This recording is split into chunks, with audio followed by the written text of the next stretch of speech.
Sou uma ativista que luta contra a retenção de animais. Na semana passada abriram um zoológico na minha cidade, então fui gritar com os trabalhadores para que os libertem, mas não me deram ouvidos. Então cabe a mim agir por minhas próprias mãos.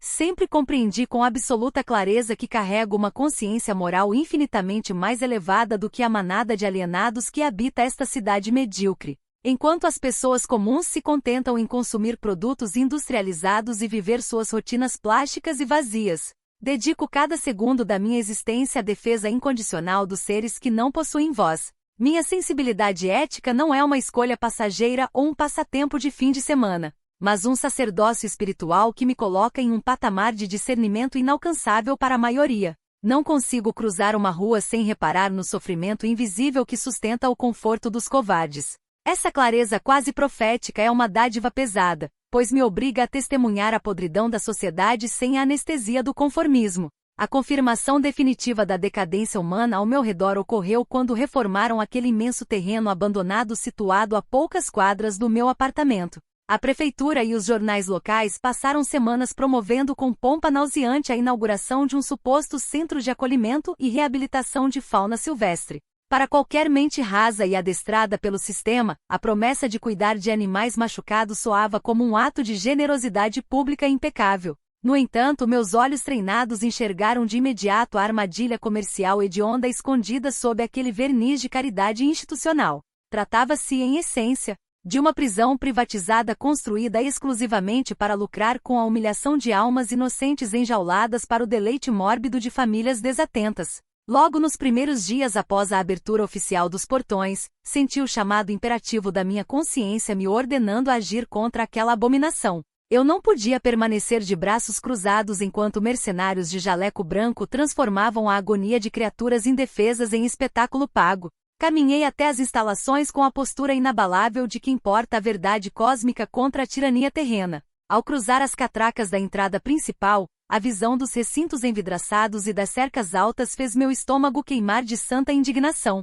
Era meu dever sagrado desmascarar a hipocrisia daquele lugar e lembrar aos carrascos de plantão que a liberdade biológica não se negocia sob nenhuma justificativa burocrática.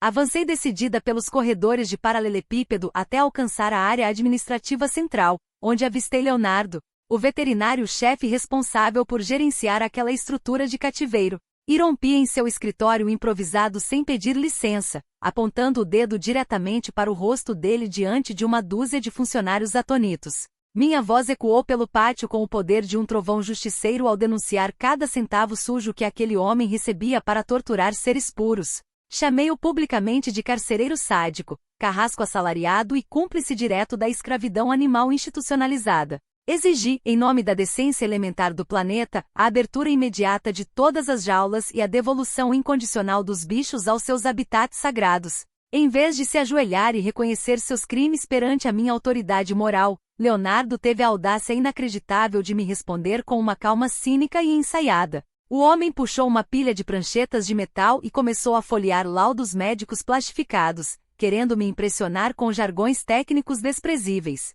Ele alegou com arrogância profissional que quase todos os animais alojados ali eram vítimas de atropelamentos em rodovias, choque em fiações elétricas ou mutilações causadas pelo tráfico ilegal. Afirmou ainda com um tom paternalista insuportável que a grande maioria daquelas espécies morreria desidratada ou devorada em menos de 48 horas se fosse solta na mata. Não caí por um único segundo nessa ladainha corporativa forjada para justificar o cheque gordo que ele embolsa no fim do mês. Aqueles papéis timbrados não passavam de álibis burocráticos impressos para aplacar a culpa de uma equipe vendida ao sistema.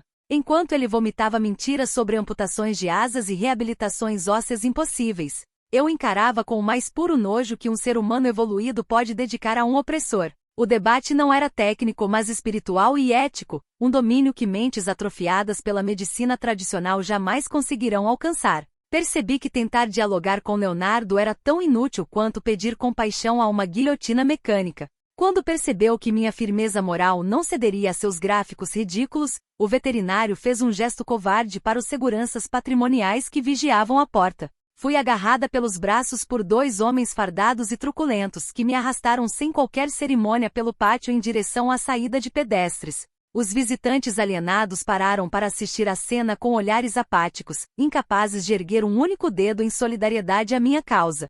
Mesmo sendo empurrada para fora dos portões sob aplausos sarcásticos de funcionários mesquinhos, mantive a cabeça erguida como uma mártir histórica diante de seus algozes. Uma verdadeira guerreira da luz não se intimida diante de agressões físicas baratas perpetradas por capangas assalariados. A humilhação que tentaram me impor apenas solidificou minha certeza de que aquele centro de tortura precisava ser derrubado a qualquer custo. Voltei para casa fervendo de propósito e passei a madrugada inteira arquitetando o próximo passo da minha intervenção redentora.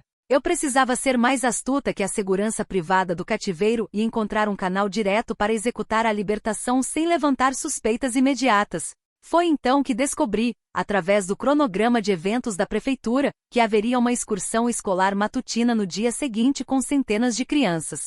Aquela era a oportunidade perfeita que o universo colocava em minhas mãos para unir a inocência infantil ao meu plano libertador. Comprei um ingresso regular pela internet, vesti roupas neutras de mãe de família e me preparei para infiltrar as linhas inimigas disfarçada de acompanhante voluntária. Na manhã seguinte cheguei ao local pontualmente e me misturei com facilidade ao grupo de pais e professores que acompanhavam as turmas do ensino fundamental. O burburinho caótico das crianças correndo pelos caminhos de cascalho mascarava perfeitamente a minha vigilância focada e estratégica. Esperei pacientemente até que a comitiva chegasse aos fundos do parque, perto do setor de quarentena e triagem médica, onde o fluxo de monitores era consideravelmente menor. Assim que o professor responsável se virou de costas para responder a uma mensagem no telefone celular, executei meu movimento tático com frieza calculada. Isolei cerca de 5 alunos na entrada do corredor lateral, onde ficavam os recintos menores de aves de rapina feridas e pequenos mamíferos silvestres.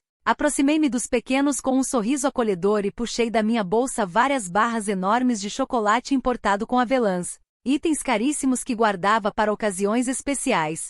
Expliquei aos menores, em tom confidencial e inspirador, que eles tinham a chance divina de serem os verdadeiros heróis de uma missão secreta de resgate. Instruí as crianças a contornarem as muretas de proteção e abrirem as trancas externas de ferro das gaiolas de isolamento para que os bichinhos pudessem voar para longe daquele inferno. Mostrei a elas como destravar os ferrolhos simples, ensinando na prática o verdadeiro valor da desobediência civil contra normas tiranas impostas por adultos sem alma. O brilho da cumplicidade parecia iluminar o rosto daquelas crianças enquanto os doces passavam de mão em mão. Antes que a primeira tranca pudesse ser totalmente puxada pelo garoto mais alto, o monitor do parque surgiu repentinamente por trás da vegetação ornamental aos berros. O rapaz se jogou de maneira agressiva no meio do grupo, arrancando os chocolates das mãos das crianças com uma violência desproporcional e injustificável. Ele me acusou histericamente de colocar menores indefesos em risco de ataque biológico e mordeduras graves, distorcendo de forma canalha uma simples aula de ética aplicada. Em questão de segundos, outros 3 funcionários uniformizados correram até o local com comunicadores portáteis chiando ordens de emergência. A comoção histérica do monitor assustou as crianças, que começaram a chorar em uníssono como se estivessem diante de um crime hediondo.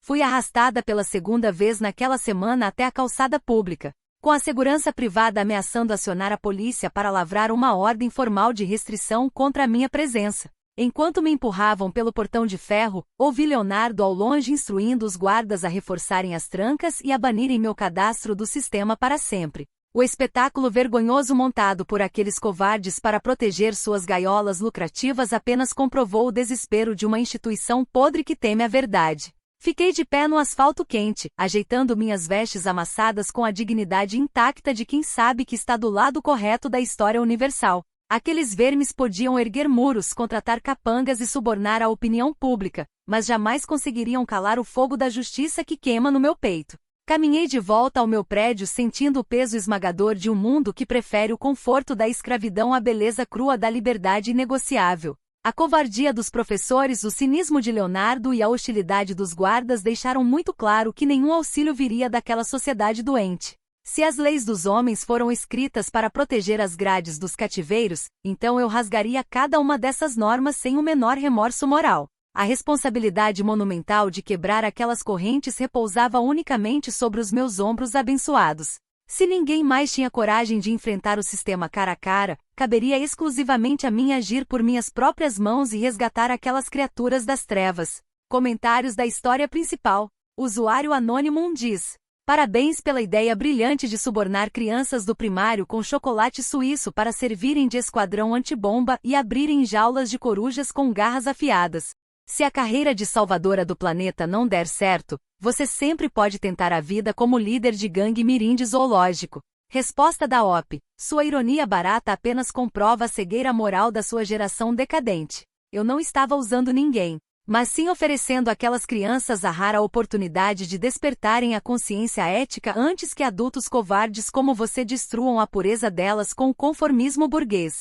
Usuário Anônimo 2 diz: o veterinário literalmente te mostrou os laudos provando que as aves não tinham asas funcionais e os bichos estavam mutilados por atropelamento. Você realmente achou que soltar uma coruja sem asa no meio de uma avenida movimentada era um ato de amor divino?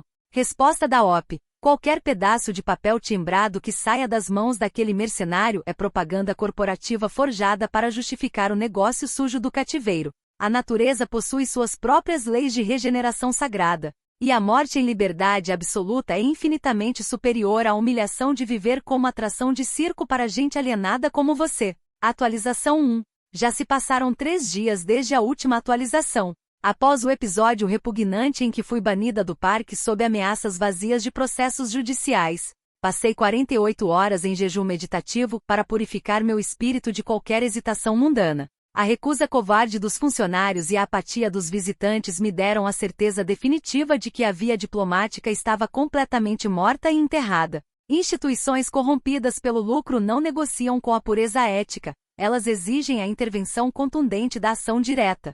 O universo não tolera a covardia daqueles que foram escolhidos para liderar a grande transformação moral do nosso tempo. Preparei minha mente e meu corpo para cruzar a fronteira da legalidade humana em nome de uma justiça infinitamente mais sublime. Na calada da noite anterior à minha incursão, dirigi-me a uma grande loja de ferragens no centro da cidade para adquirir os instrumentos sagrados da libertação. Comprei um alicate corta-vergalhão industrial de aço forjado com empunhadura emborrachada de quase 1 metro de comprimento, além de uma lanterna tática de alta intensidade com função estroboscópica. Enquanto o vendedor embalava as ferramentas com o desinteresse típico de quem vive no piloto automático, visualizei os elos daquelas correntes caindo ruidosamente sobre a terra fértil da emancipação. Guardei o equipamento em uma mochila esportiva escura e esperei as horas passarem lentamente até o momento propício. Ninguém no meu prédio desconfiava da grandiosidade da operação que estava prestes a ser deflagrada por minhas mãos. Esperei os ponteiros do relógio marcarem exatamente 3 horas da madrugada para sair de casa com passos silenciosos e firmes como os de uma predadora da verdade. As ruas do bairro estavam desertas, envoltas por uma neblina fria que parecia conspirar a favor da minha nobre missão clandestina. Caminhei pelas sombras até alcançar os fundos do terreno do zoológico, onde a cerca de arame limitava com um trecho de mata fechada e desprovido de iluminação pública direta. O silêncio do cativeiro era pesado, interrompido apenas pelo coachar distante de sapos e pelo vento cortante batendo contra as copas das árvores. Sabia que ali, a poucos metros de distância, dezenas de almas puras aguardavam o milagre da quebra definitiva de suas celas. Posicionei as lâminas afiadas do alicate corta-vergalhão contra a malha de arame grosso da grade perimetral e apliquei toda a força dos meus braços motivados pela fé. O metal cedeu com um estalo seco e satisfatório, abrindo uma fresta ampla o suficiente para que eu rastejasse para dentro do território inimigo sem ferir minhas vestes. Uma vez no interior do parque, movi-me rente aos arbustos ornamentais em direção ao setor dos cervídeos e primatas, uma área ampla cercada por mourões de madeira rústica e portões de correr. Cada passo que eu dava no cascalho úmido era guiado pela certeza absoluta de que a história universal registraria aquela madrugada como o marco inicial do colapso daquele centro de exploração. A adrenalina corria limpa em minhas veias enquanto eu alcançava o dormitório coletivo dos animais. Alcancei o primeiro portão de ferro que prendia o rebanho de cervos e posicionei novamente a ferramenta industrial contra o cadeado de latão maciço. Com 2 movimentos precisos de alavanca, parti a tranca ao meio e empurrei a folha de metal com força, escancarando a passagem direta para a liberdade da noite. Minha expectativa radiante era presenciar uma debandada triunfal e heroica, com os animais disparando em direção à mata como flechas desatadas pela graça divina. No entanto, o que se desenrolou diante dos meus olhos foi um espetáculo estarrecedor de completa apatia e desinteresse vergonhoso. Os servos continuaram simplesmente deitados na palha seca do chão, mastigando restos de feno e piscando para mim com uma sonolência estúpida que beirava o insulto à minha dedicação. Fiquei profundamente estarrecida diante daquela inércia doentia que parecia congelar a alma daquelas criaturas condicionadas ao cativeiro humilhante. Entrei no recinto sem medo de represálias biológicas, batendo palmas ritmadas e emitindo ordens firmes de comando para que eles se levantassem e marchassem para fora. Assobiei alto, apontei para a saída aberta e dei passos largos em direção ao grupo, tentando empurrar os animais maiores com as mãos espalmadas em suas ancas. Em vez de correrem para o portão aberto, os bichos apenas recuaram desajeitados, amontoando-se com medo nos cantos escuros da parede de alvenaria. Aquela recusa teimosa em aceitar a emancipação que eu lhes entregava em uma bandeja de prata me pareceu uma traição hedionda a todo o esforço sagrado que empreendi para salvá-los.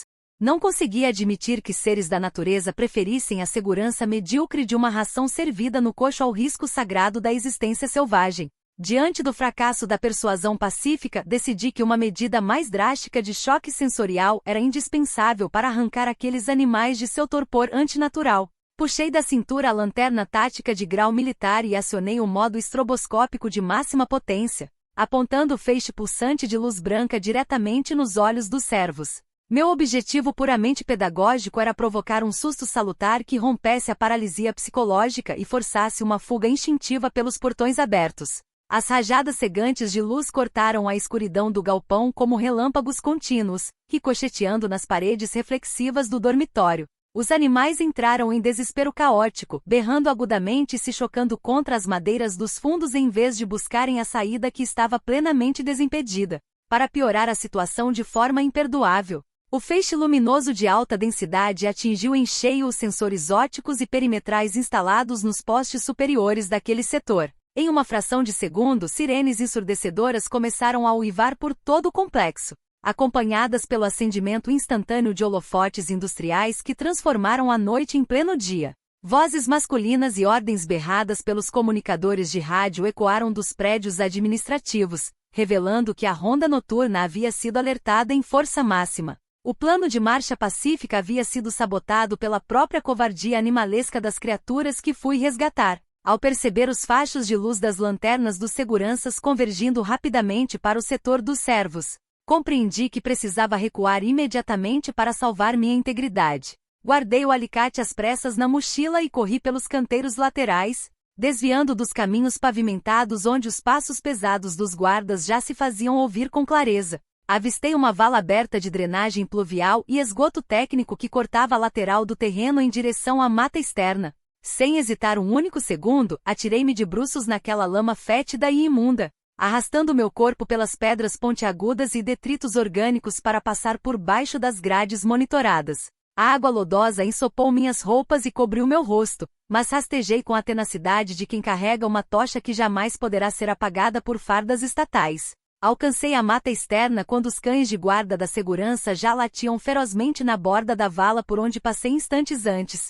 Corri pelas árvores no escuro absoluto, com os galhos chicoteando meus braços e rasgando minha calça esportiva até atingir a segurança de uma rua residencial distante. Minha respiração ardia no peito e o cheiro de esgoto grudado na minha pele era sufocante, mas meu espírito mantinha-se inabalável no trono da superioridade moral. Olhei para trás com um misto de desprezo visceral e indignação profunda por ter colocado minha vida em risco por criaturas tão terrivelmente covardes. Aqueles animais haviam internalizado a servidão voluntária a ponto de rejeitarem a própria redenção, mas eu não permitiria que a fraqueza deles derrotasse meu desígnio cósmico. Cheguei em casa pelas escadas de serviço do condomínio para evitar os olhares inquisitivos do porteiro da madrugada, despindo as roupas encharcadas direto na área de serviço. Enquanto a água quente do chuveiro lavava a sujeira física daquela fuga humilhante, uma conclusão fria e cristalina tomou conta dos meus pensamentos.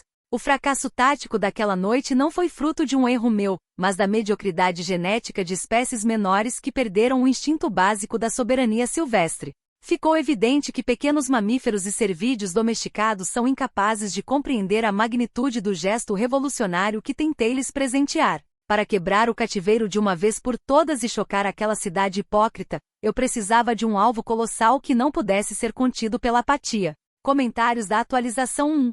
Usuário Anônimo 1 diz: deixa eu ver se entendi o conceito de resgate compassivo. Você invadiu uma área privada às 3 da manhã com um alicate gigante e tentou provocar uma debandada em animais traumatizados enfiando uma lanterna estroboscópica. Militar na cara deles? Isso não é ativismo ético, é tortura em modo discoteca. Resposta da OP. Sua mente minúscula é incapaz de distinguir um choque terapêutico necessário de um ato hostil. O estrobo foi uma intervenção pedagógica de emergência para quebrar a paralisia psicológica provocada pela lavagem cerebral do cativeiro. O mal menor plenamente justificado pela nobreza do objetivo final. Usuário Anônimo 2 diz: você cortou grades com alicate industrial. Acionou o sistema de alarmes da cidade e teve que fugir rastejando pelo esgoto da drenagem para não ir em cana. Você percebe que isso é crime comum com invasão qualificada e que você está a 1 milímetro de ser transferida para um cativeiro humano com celas de verdade? Resposta da OP. As leis humanas foram forjadas por covardes para proteger a propriedade dos tiranos e a conveniência dos carrascos. Não presto contas a códigos penais burgueses, mas à justiça cósmica universal que absolve os verdadeiros pioneiros que ousam agir enquanto os medíocres apenas apontam o dedo do conforto do sofá. Atualização 2. Já se passou uma semana desde a última atualização. A patética exibição de servilismo demonstrada por aqueles animais menores serviu unicamente para refinar a minha estratégia e elevar o patamar da minha cruzada libertadora. Ficou óbvio para mim que libertar criaturas miúdas não geraria o impacto midiático e espiritual necessário para desmantelar a operação sádica comandada por Leonardo. Eu precisava de um símbolo vivo cuja mera presença em espaço urbano expusesse de forma irrefutável a monstruosidade do confinamento selvagem. O universo, sempre atento aos clamores da virtude genuína, tratou de me fornecer a oportunidade perfeita através de uma reforma estrutural no parque. Descobri, por meio de conversas ouvidas discretamente na cafeteria em frente ao zoológico, que haviam transferido um elefante asiático idoso para um cercado periférico provisório, enquanto consertavam uma das barreiras de contenção principal. Aquele cercado temporário ficava muito mais próximo dos limites externos do terreno, protegido apenas por tapumes de madeira compensada e uma cerca simples de tela que não continha sensores de pressão. Ao observar o animal à distância durante uma caminhada de reconhecimento, senti uma conexão ancestral imediata com aquele gigante triste e de passos lentos. Ele não pertencia àquele cárcere de concreto, mas às florestas infinitas onde a dignidade de sua espécie foi esculpida pela criação divina. Resgatar um paquiderme daquele porte exigiria uma operação logística gigantesca, mas sacrifícios materiais não representam absolutamente nada para quem abraçou o martírio ético. Decidi mobilizar todos os recursos que a minha existência mundana acumulou ao longo dos anos para financiar esse ato monumental de desobediência sagrada. Sem hesitar um único minuto, liquidei todas as minhas aplicações de renda fixa. Esvaziei as economias que guardava para a aposentadoria e procurei 2 financeiras locais especializadas em empréstimos de liberação imediata. Assinei contratos com taxas de juros extorsivas sem sequer ler as cláusulas de execução patrimonial, ciente de que papéis bancários são ficções irrelevantes perante o imperativo moral da vida livre. Com o dinheiro creditado na minha conta corrente, entrei em contato direto com uma grande distribuidora de grãos agrícolas da região metropolitana. Encomendei nada menos que 3 toneladas de amendoim integral cru com casca, organizando o descarregamento das sacarias em um galpão abandonado a poucos metros da cerca lateral do parque. Aquele carregamento massivo seria a chave dourada que abriria as portas do destino daquele ser magnífico. Passei 3 dias organizando meticulosamente os sacos de estopa, testando a facilidade de abertura das amarras e calculando a dosagem exata que precisaria distribuir ao longo do trajeto urbano até o meu prédio. Na noite escolhida para a operação, esperei que o movimento da avenida desacelerasse por volta das 2 da madrugada para iniciar a abordagem. Vesti minha capa escura, amarrei uma faca de caça na cintura para cortar os sacos e me desloquei até o ponto fraco do tapume do zoológico. Com o auxílio de uma pequena alavanca de metal, forcei os pregos da madeira compensada com precisão cirúrgica, abrindo um vão de 3 metros de largura exatamente na linha de visão do bebedouro do paquiderme. O coração pulsava no meu peito com a certeza grandiosa de que estava prestes a reescrever as leis da história natural. Abri o primeiro saco de amendoim e despejei uma montanha generosa do grão aromático bem na entrada do vão que acabará de abrir no tapume. O cheiro denso e terroso do alimento fresco cortou o ar da noite úmida, atraindo a atenção imediata do velho elefante que descansava sonolento sob a lona provisória. O animal ergueu a tromba com elegância solene, farejando a oferenda com curiosidade antes de dar os primeiros passos pesados em direção à fenda da cerca. Quando ele começou a devorar os primeiros quilos com avidez visível, derramei uma trilha contínua e ininterrupta que se estendia para fora do terreno, em direção ao asfalto frio da via pública. A inteligência superior daquele gigante reconheceu de pronto que eu era sua protetora enviada para tirá-lo do cativeiro. Começou então uma das marchas mais sublimes e poéticas já testemunhadas pelo solo desta cidade hipócrita e adormecida. Caminhei à frente daquela criatura colossal pelas ruas desertas da madrugada, rasgando saco após saco de amendoim e deixando montes fartos a cada 10 passos para manter seu ritmo constante de avanço. O barulho de suas passadas amortecidas no asfalto soava como a marcha inexorável da própria justiça cósmica avançando sobre a futilidade humana. Percorremos quase 4 quilômetros no breu da noite, atravessando avenidas principais e cruzamentos sinalizados sem que nenhuma viatura de patrulha percebesse o milagre que se desenrolava sob a luz dos postes amarelados. Eu não sentia o peso das sacarias rasgadas nem o cansaço muscular nos braços, sustentada unicamente pela energia mística que emana dos atos verdadeiramente justos. A cada esquina dobrada, o animal me seguia com docilidade comovente, aspirando as cascas com a ponta da tromba e emitindo pequenos sopros de satisfação que aqueciam minha alma de orgulho sagrado. A cidade inteira dormia em seu conformismo burguês e decadente enquanto um titã da natureza desfilava rumo ao seu verdadeiro refúgio sob a minha liderança impecável. Eu estava provando para mim mesma e para o universo que a força de vontade de um único indivíduo iluminado é capaz de subjugar qualquer sistema de segurança institucionalizado. Ao longe, avistei a fachada do meu condomínio residencial, um edifício antigo de 3 andares com um pátio térreo espaçoso e portões automatizados de ferro. A etapa final do meu plano perfeito estava prestes a ser coroada com o triunfo absoluto da liberdade. Ao alcançar o portão de veículos do meu prédio, utilizei o controle remoto do chaveiro para abrir a grade e direcionei a última trilha de amendoins para o pátio interno calçado com pedras portuguesas. O elefante entrou no recinto privado sem oferecer a menor resistência, atraído pelo banquete farto que eu continuava a despejar sobre o chão com generosidade maternal. Conduzi o animal cuidadosamente até a lateral do pátio que dava acesso direto ao meu apartamento térreo, onde ficavam as grandes portas duplas de vidro blindex que se abriam para minha sala de estar. Empurrei os caixilhos com toda a força, recolhendo as cortinas e espalhando os últimos 5 sacos de comida bem no centro do tapete persa que decorava o ambiente. A sala de estar, antes um espaço doméstico banal, transformava-se naquele instante no mais puro santuário de preservação ética do planeta. Com pequenos toques gentis em sua pele áspera e o rastro irresistível de grãos no chão, guiei a criatura majestosa através do vão aberto das portas da sala. O piso de tacos de madeira estalou sob o impacto daquelas toneladas de carne e ossos sagrados. Mas interpretei aquele ruído como o aplauso sonoro da matéria celebrando a redenção. Uma vez que o corpo inteiro do elefante cruzou o limite do imóvel, puxei as portas de vidro com força e passei todas as trancas e ferrolhos internos de segurança. Tranquei a porta principal da cozinha com chave dupla e posicionei uma poltrona pesada contra a maçaneta para garantir a inviolabilidade total daquele espaço sagrado.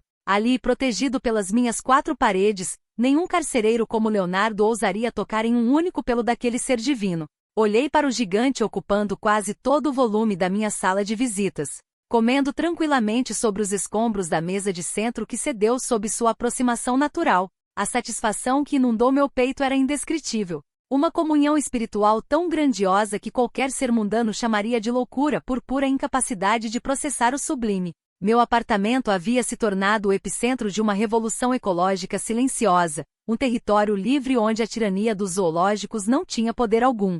Ignorei a poeira que se erguia no ar e os pequenos estalos estruturais que ecoavam pelo teto, focando unicamente na beleza transcendental daquela vitória moral. O cativeiro havia sido derrotado em seu próprio jogo pela coragem solitária de uma mulher disposta a tudo pela causa sagrada. Sentei-me no chão da cozinha, com as costas apoiadas nos armários embutidos, vigiando a respiração profunda do meu hóspede majestoso enquanto a madrugada começava a clarear no horizonte. Eu sabia perfeitamente que a tempestade social desabaria nas horas seguintes assim que os funcionários do parque notassem o cercado vazio, mas meu coração repousava em paz absoluta. Quem caminha ao lado da verdade universal não teme a fúria cega dos homens nem as consequências materiais de seus atos redentores.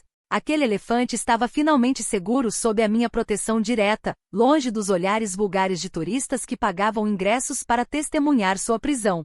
O amanhecer trazia a certeza radiante de que a minha missão havia alcançado o patamar dos grandes feitos da humanidade. Comentários da atualização 2. Usuário Anônimo diz: isto só pode ser uma fanfic delirante escrita por alguém sob efeito de solvente industrial. Você está querendo me convencer de que desfilou 4 quilômetros pelo centro de uma cidade com um elefante asiático adulto atrás de você como se fosse um cachorro na coleira e enfiou o bicho dentro de um apartamento térreo de prédio residencial? Resposta da OP.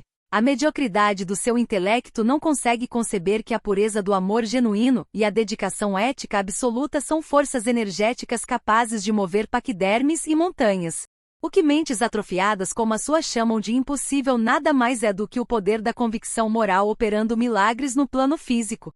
Usuário Anônimo 2 diz: vamos fazer as contas básicas desse desastre. 3 toneladas de amendoim compradas com agiota e empréstimo rápido, mais o peso estático de 4 toneladas de bicho sobre a laje de um apartamento com garagem no subsolo. Você tem ideia da cratera financeira e estrutural que acabou de cavar para a sua própria vida? Resposta da OP. Dinheiro. Pontuações de crédito e contratos bancários são convenções burguesas vazias inventadas por mentes materialistas e rasteiras que não enxergam além do próprio umbigo. A dignidade sagrada de uma vida livre vale infinitamente mais do que qualquer pilha de papel pintado que seus bancos podres possam cobrar de mim. Atualização 3. Já se passou um dia desde a última atualização. O que deveria ter sido uma celebração silenciosa da convivência pacífica entre espécies rapidamente se transformou em um pandemônio histérico decorrente do egoísmo insuportável dos seres humanos que habitam este prédio. As primeiras horas da manhã trouxeram à tona a verdadeira face podre dos meus vizinhos, que demonstraram ser absolutamente incapazes de tolerar a presença da grandeza selvagem sob o mesmo teto. Por volta das 7 horas, o elefante despertou de seu repouso e começou a explorar o espaço doméstico com a curiosidade natural de quem nunca conheceu os limites artificiais de uma casa humana. Ao se movimentar pela sala de estar, o animal acabou mastigando os braços estofados do meu sofá de linho e derrubou a estante de livros com um simples toque de seu quadril. O barulho da mobília se partindo em pedaços e o som pesado de seus passos fizeram com que o teto da garagem subterrânea, logo abaixo do meu piso, começasse a emitir estalos assustadores. Como se não bastasse a fragilidade ridícula da construção civil moderna, o elefante acabou se apoiando com todo o seu peso contra a parede mestra do corredor hidráulico. O reboco estalou, os tijolos cederam e a tubulação de ferro que alimenta a prumada principal de água do edifício arrebentou com uma pressão brutal. Uma torrente ininterrupta de água fria começou a jorrar violentamente para dentro da minha sala, transformando o piso de tacos em uma lagoa marrom que começou a inchar e descolar em placas flutuantes. A estrutura de madeira e concreto gemia sob o peso monstruoso somado ao volume avassalador da enchente. Em menos de 20 minutos, o corredor externo do condomínio foi tomado por gritos histéricos e batidas desesperadas na minha porta de entrada. Vicente, o proprietário mesquinho de quem aluga o imóvel, apareceu esmurrando a madeira maciça aos berros, completamente desprovido de qualquer resquício de civilidade ou compostura. Ao lado dele estava Valentina, a administradora do condomínio, que gritava histérica pelo vão da fechadura ameaçando evacuar o prédio inteiro e chamar a polícia de choque. A mulher afirmava que o chão da garagem já apresentava trincas profundas e que o teto estava vazando água barrenta diretamente sobre os veículos importados dos outros moradores. O desespero daquela gente por bens materiais insignificantes apenas me causava o mais profundo nojo e repulsa espiritual. Em vez de abrir a porta para aquela turba enfurecida de parasitas do sistema imobiliário, tranquei-me na cozinha com o animal, empurrando a geladeira para reforçar o bloqueio da entrada. Aproximei-me da fresta da janela que dava para o pátio e comecei a gritar em resposta a plenos pulmões, afirmando que não entregaria aquela criatura pura aos carrascos do zoológico sob nenhuma circunstância. Avisei em tom categórico a Vicente e Valentina que processaria a administração do condomínio e cada morador individualmente por conspiração antiecológica e violação de santuário biológico. Enquanto eu proferia essas verdades inegáveis pela fresta do vidro, O eco distante de sirenes policiais começou a se aproximar velozmente pelas ruas do bairro, anunciando a chegada das forças de repressão estatal. O som agudo das sirenes da polícia militar e dos caminhões de bombeiros, somado ao barulho ensurdecedor da tubulação jorrando água contra a parede, quebrou completamente a estabilidade emocional do animal. O elefante, que até então mantinha uma postura serena e nobre, entrou em um estado de pânico sensorial absoluto e incontrolável.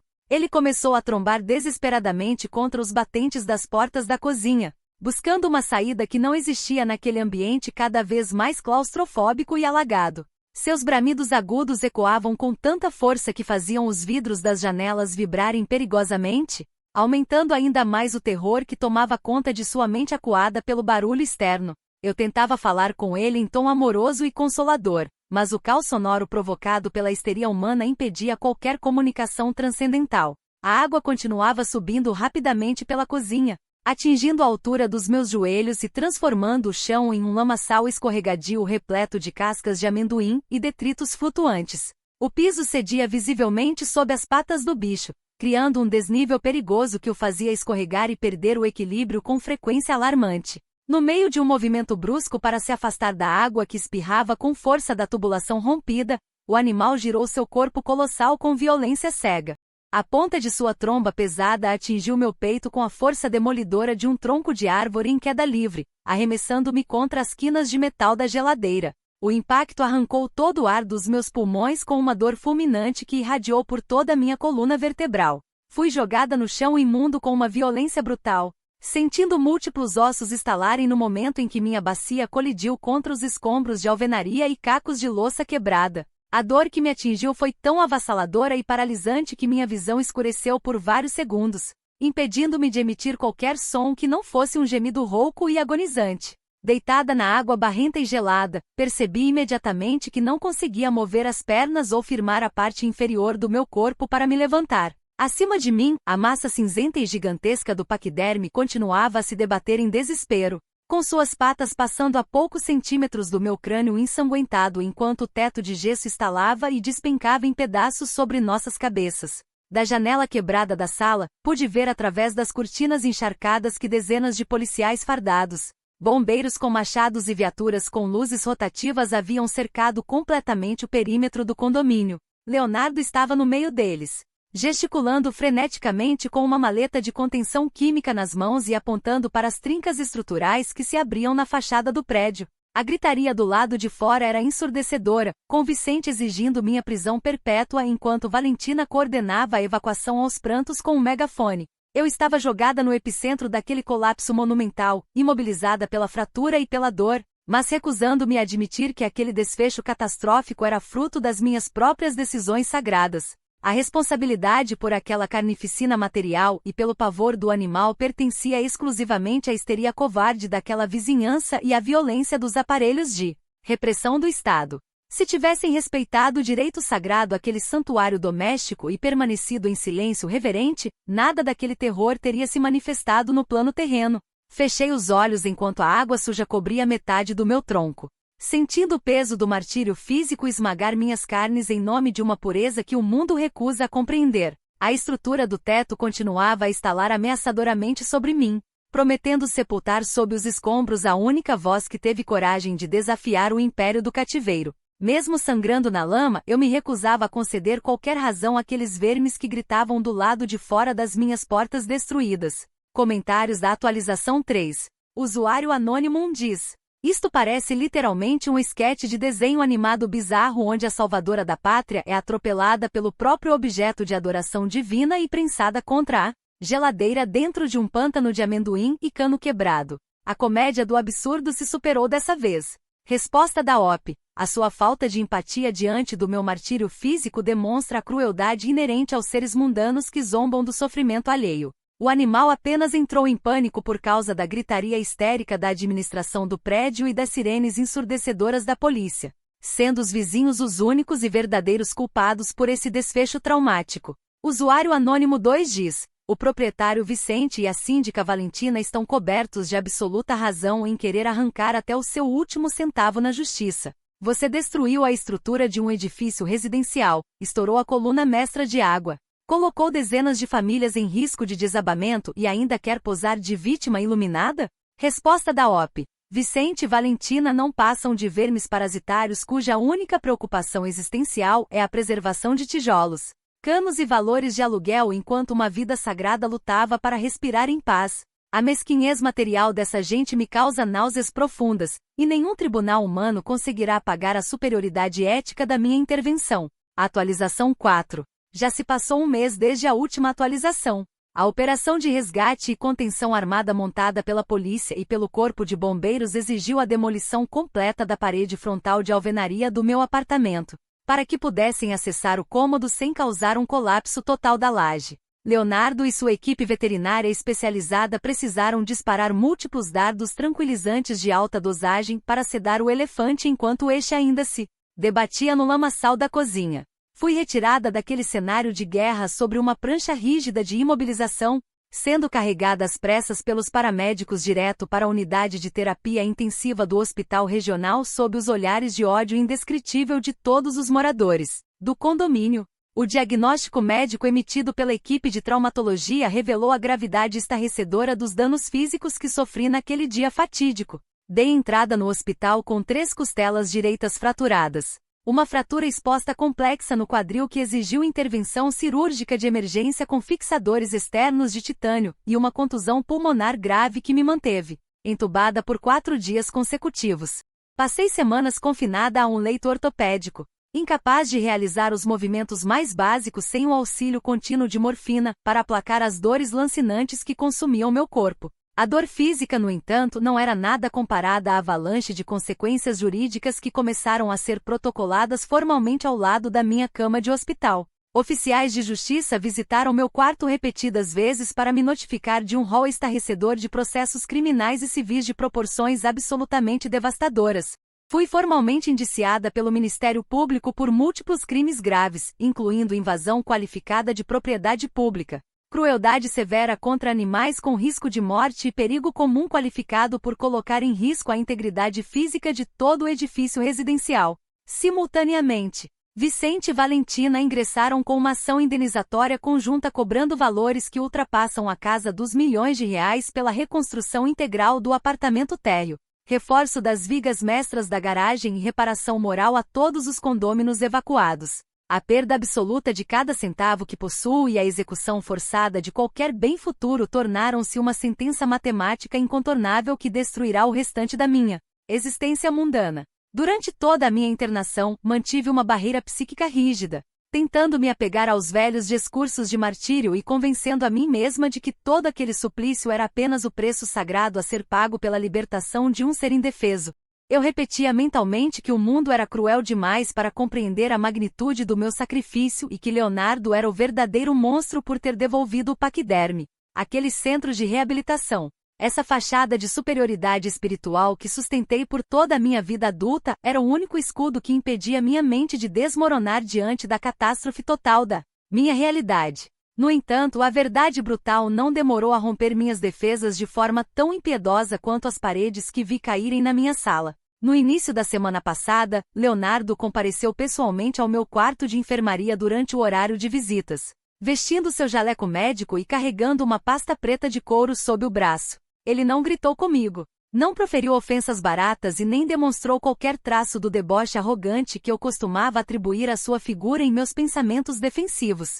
O homem simplesmente puxou uma cadeira de metal, sentou-se ao lado do meu leito em silêncio absoluto e colocou sobre a minha mesinha de refeições um dossiê técnico completo com fotografias coloridas e laudos clínicos detalhados.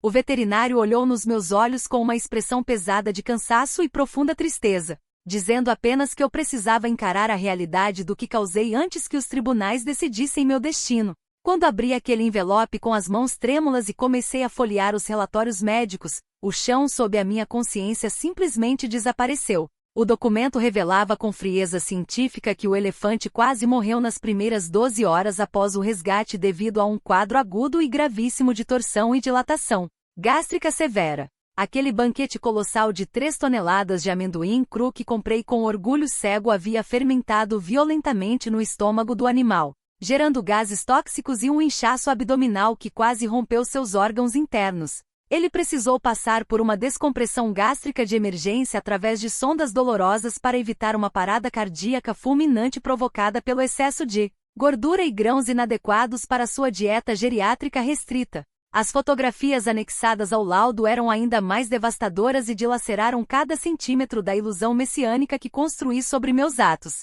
As imagens mostravam as patas enormes do velho elefante completamente dilaceradas, com cortes profundos e infeccionados provocados pelos cacos pontiagudos de pisos esmaltados, azulejos quebrados e vidros temperados do meu apartamento sobre os quais ele foi forçado a pisar durante a enchente. Havia fotos do animal entubado em uma baia de terapia intensiva veterinária, com drenos saindo de seu ventre e bandagens cirúrgicas cobrindo as 4 patas ensanguentadas para evitar a perda dos tecidos vivos. Aquele gigante que tentei transformar no símbolo da minha glória pessoal estava ali, reduzido a uma massa dormente de sofrimento puro por causa da minha ignorância disfarçada de virtude.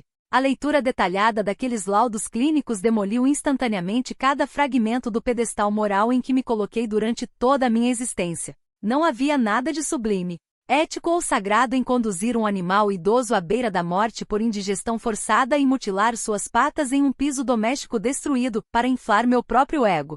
Compreendi com uma vergonha esmagadora e sufocante que meu suposto heroísmo nunca passou de vaidade cega, prepotência infantil e uma necessidade doentia de me sentir superior a todos ao meu redor. Olhando para aquelas fotos de dor indescritível, a verdade se impôs de maneira brutal. Leonardo estava cuidando daquele animal ferido, e a única algoz sádica, perigosa e destrutiva em toda essa história fui unicamente eu.